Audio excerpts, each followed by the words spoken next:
Assalamualaikum warahmatullahi wabarakatuh. Perkenalkan, nama saya Elsa Triningsih dari kelas C, S2, Pendidikan Matematika, Program Pascasarjana Universitas Negeri Makassar dengan NIM 201050701047. Nah, video ini saya buat untuk memenuhi tugas akhir mata kuliah Matematika Lanjut yang diampu oleh Bapak Dr. Ilham Inggi, MSI. Nah, pada kesempatan ini saya akan membahas bagaimana sih cara untuk membuktikan suatu pernyataan. Nah, yuk langsung saja kita masuk pada soal dan pembahasannya. Nah, di sini sudah tampil soal yang akan diselesaikan. Nah, pada soal ini kita diminta untuk membuktikan bahwa limit X menuju 0 sin 1/X tidak ada di R. Nah, langkah untuk membuktikannya yaitu ada 3 langkah. Yang pertama, memahami pernyataan yang akan ditunjukkan dengan menuliskan apa yang diketahui, apa yang akan dibuktikan, dan apa yang akan ditunjukkan untuk membuktikan pernyataan tersebut. Selanjutnya, nanti kita akan membuat rencana pembuktian atau analisis pendahuluan.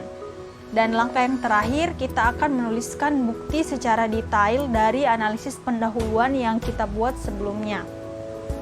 Nah, langsung saja kita masuk ke langkah yang pertama.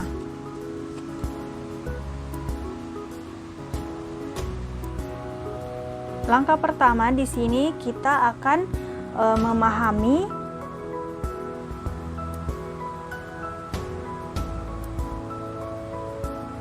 memahami pernyataan yang akan ditunjukkan.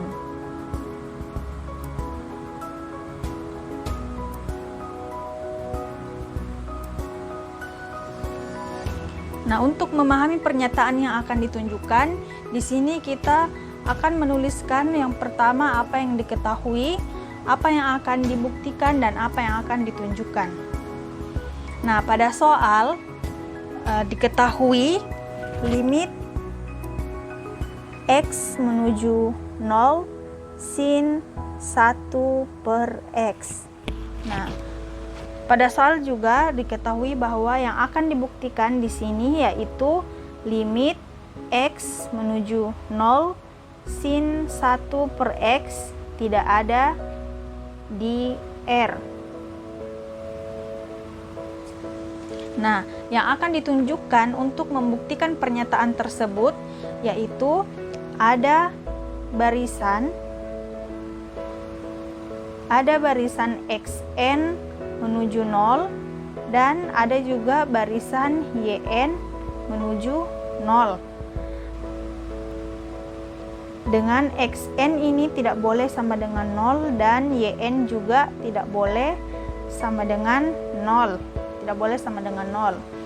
Tetapi nilai dari limit X menuju 0 sin 1/Xn itu tidak sama nilainya dengan limit X menuju 0 sin 1/Yn. Nah, setelah menuliskan apa yang diketahui, apa yang akan dibuktikan, dan apa yang akan ditunjukkan, kita langsung ke langkah yang kedua, yaitu rencana pembuktian atau analisis pendahuluan.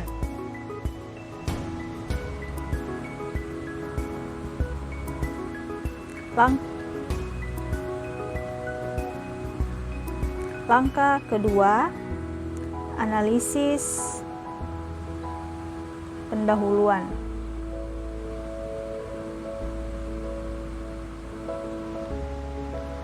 Nah, pada analisis pendahuluan ini kita akan menggunakan teorema barisan untuk membuktikan limit X menuju 0 sin 1/X itu tidak ada di R. Nah, yang pertama, untuk limit X menuju 0 sin 1/Xn sama dengan 1. Untuk menyelesaikannya, kita harus mengetahui kira-kira sin berapa yang menghasilkan 1. Dan ternyata sin yang menghasilkan 1 yaitu sin 90. atau dalam kuadran kita biasa menuliskan sin pi per 2 karena pi itu nilainya 180. Sehingga di sini kita dapat menuliskan untuk 1 per x1 sama dengan pi per 2. Maka di sini x1 sama dengan 2 per pi. Nah, itu yang pertama. Yang kedua, 1 per x2. Nah, kalau kira-kira selain sin 90 yang menghasilkan 1 sin berapa? Nah, dan ternyata untuk lebih memudahkan, langsung saja kita jumlahkan tadi nilai dari 1 per x1 kita jumlahkan dengan 1 kali putaran pada kuadran, yaitu 2pi atau senilai dengan 360. Sehingga dituliskan 1 per x2 sama dengan pi per 2 ditambah 2pi, menghasilkan 5pi per 2. Maka x2 sama dengan 2 per 5pi. Oke, lanjut. Untuk 1 per x3 kita jumlahkan nilai 1 per x2 dengan 1 kali putaran atau 2pi senilai dengan 360. Dapat dituliskan 1 per x3 sama dengan 5pi per 2 ditambah 2pi, menghasilkan 9pi per 2. Maka x3 sama dengan 2 per 9pi. Nah, di sini kita sudah mendapatkan 3 suku. Kita mendapatkan 3 suku, yaitu suku pertama, suku kedua, dan suku ketiga. Nah, selanjutnya kita akan menuliskan pola barisan. Nah, dari mana didapatkan pola barisan? Dari koefisien pi-nya. Nah, untuk x1 koefisien pi-nya yaitu 1. Nah, untuk x2 koefisien pi-nya yaitu 5, dan untuk x3 koefisien pi-nya 9. Sehingga kita menuliskan 1, 5, 9 dan seterusnya. Nah, dengan melihat pola ini, maka di sini sudah dapat diketahui bahwa polanya yaitu plus 4, karena dari suku pertama ke suku kedua ditambah 4, dan dari suku kedua ke suku ketiga juga ditambah 4. Nah, karena sudah mengetahui polanya, selanjutnya kita akan mencari rumus dari UN-nya. Nah, dengan cara mensubstitusikan nilai A dan B pada rumus umum UN. UN sama dengan A ditambah N dikurang 1 kali B. Disubstitusikan nilai A dan B-nya. A sama dengan suku pertama pada barisan, yaitu 1. Ditambah N dikurang 1 dikali B. B adalah beda, yaitu 4.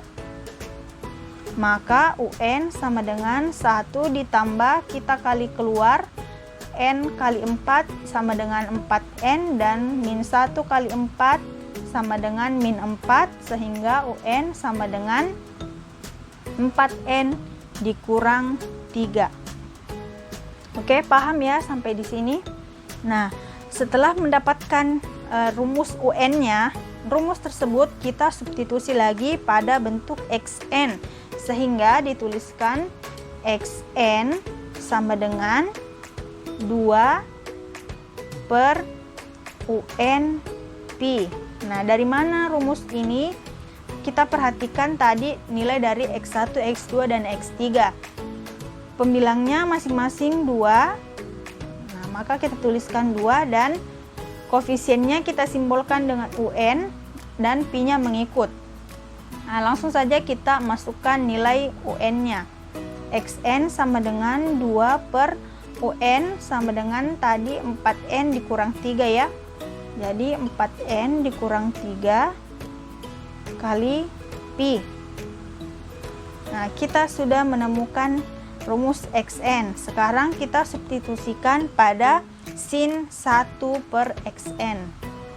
Ya, sin 1 per xn sama dengan 1 per, kita masukkan nilai xn-nya, yaitu 2 per 4n dikurang 3 kali pi. Sehingga kita mendapatkan 4n dikurang 3 kali pi per 2. Maka sin 1 per xn sama dengan 4n dikurang 3 per 2. Nah, sin 1 per xn sama dengan 4n dikurang 3 per 2 itu sama dengan 1 ya, sesuai dengan persamaan kita yang pertama. Nah, lanjut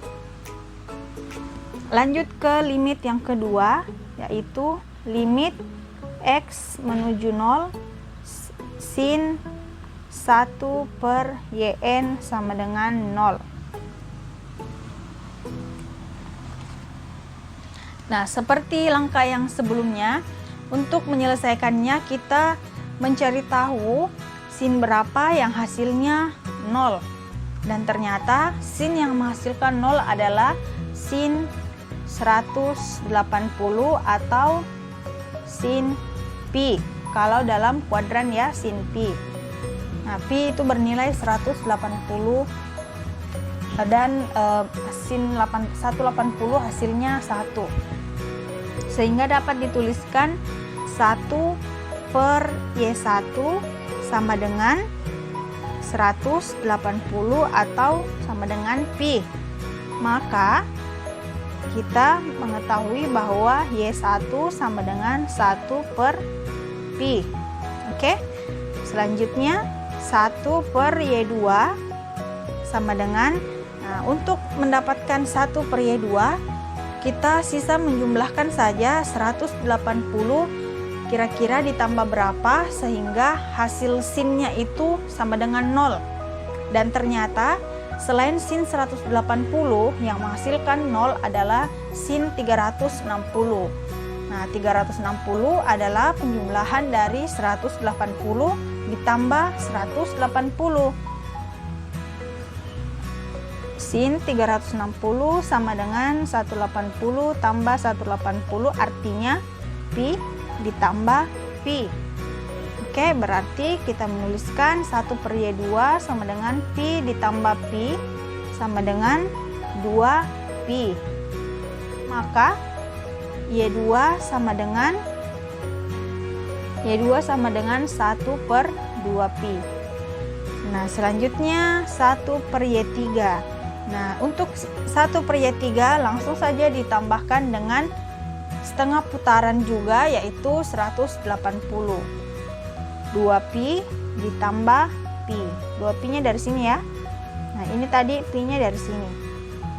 Nah, 2pi ditambah pi jadi 3pi. Maka y3 sama dengan 1 per 3pi.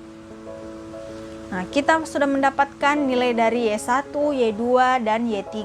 Selanjutnya kita menuliskan pola barisan. Nah, pola barisannya kita tulis berdasarkan koefisien dari pi. Nah, koefisien pi di y1 yaitu 1. Ini ya. Kemudian pada y2 koefisien pi-nya yaitu 2.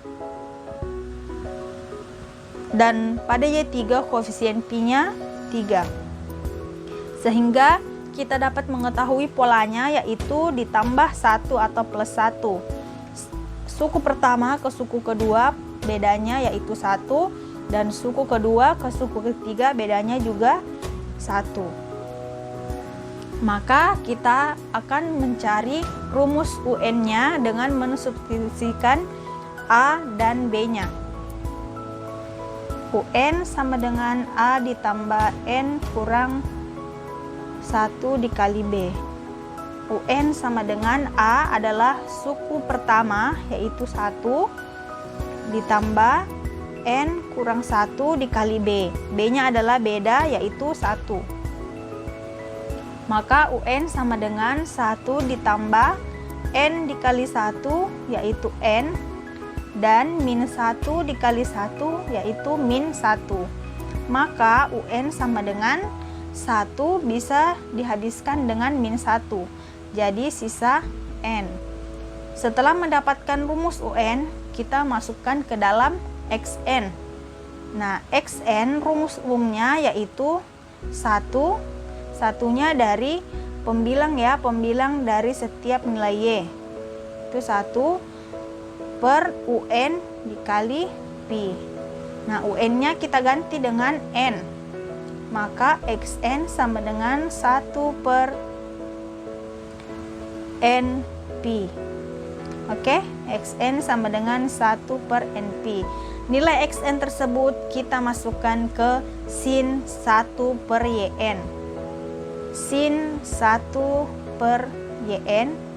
Maaf ya, ini YN. YN. Oke.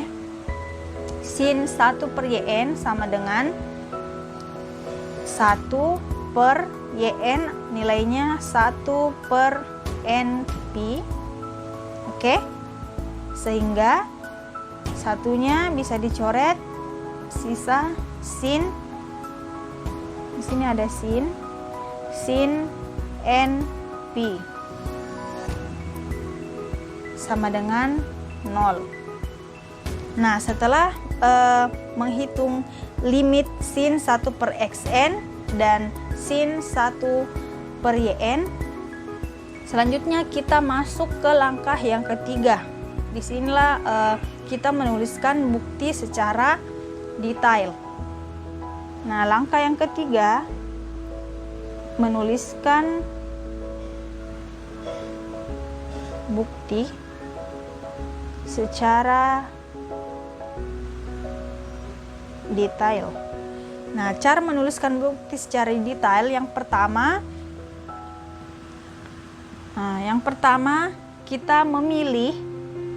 kita pilih XN yang telah didapatkan pada langkah sebelumnya ya. Nah, kita kembali. Nah, XN yang sudah kita dapatkan yaitu ini. Oke. XN sama dengan 2 per 4N dikurang 3 kali Pi. Nah, kita tuliskan pilih XN sama dengan 4N dikurang 3 kali Pi per 2. Nah, setelah kita menuliskan pilih XN sama dengan 4N dikurang 3 kali Pi per 2, ini menuju ke 0 ya. Nah, XN menuju ke 0. Maka kita menuliskan limitnya sekarang. Limit X menuju 0 sin 1 per XN. Oke. Nah, kita sisa masukkan nilai XN-nya. Limit X menuju 0 sin 1 per XN-nya yaitu 4N kurang 3 Pi per 2. Maka limit X menuju 0 sin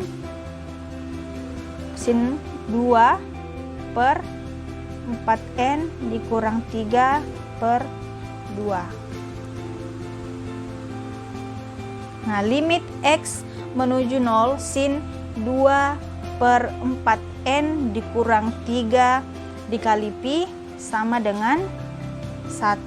Atau bisa disimpulkan bahwa untuk XN sama dengan 4N dikurang 3 Pi per 2 itu konvergen ke 1.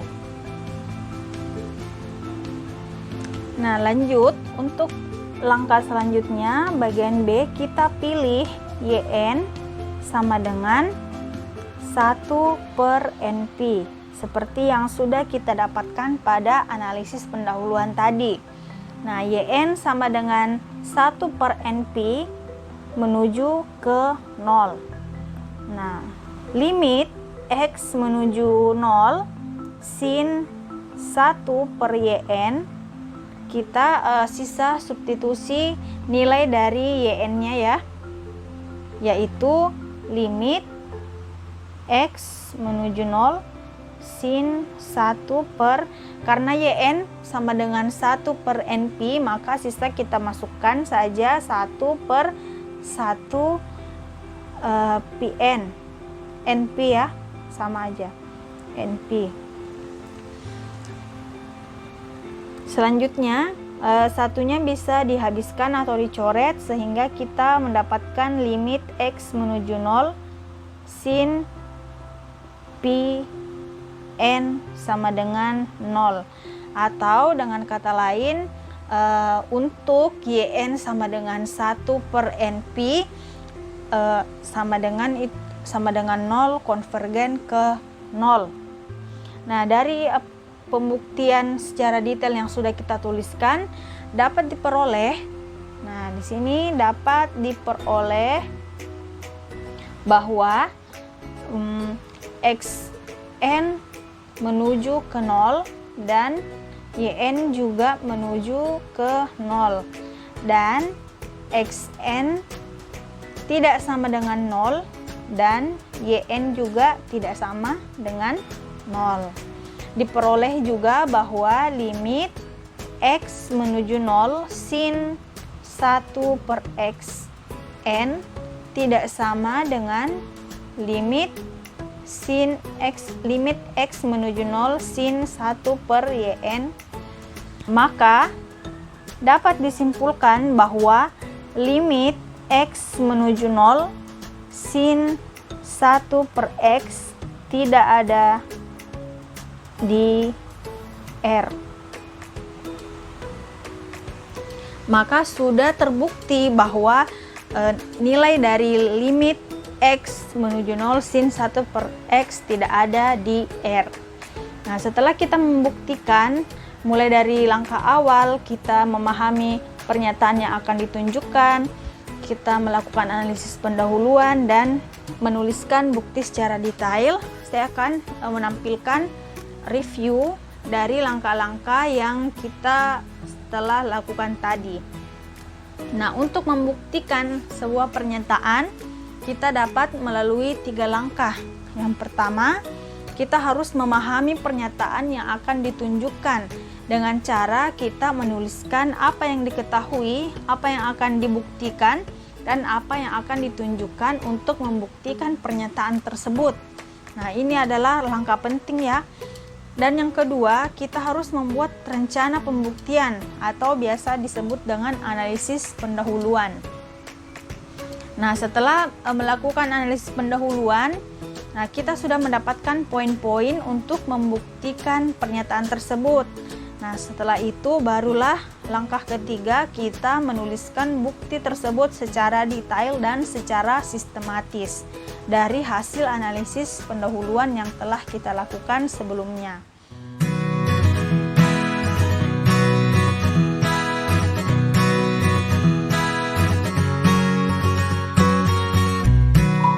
Ya, itulah tadi pembahasan saya mengenai cara untuk membuktikan suatu pernyataan atau teorema. Semoga bermanfaat dan mudah dipahami. Wassalamualaikum warahmatullahi wabarakatuh.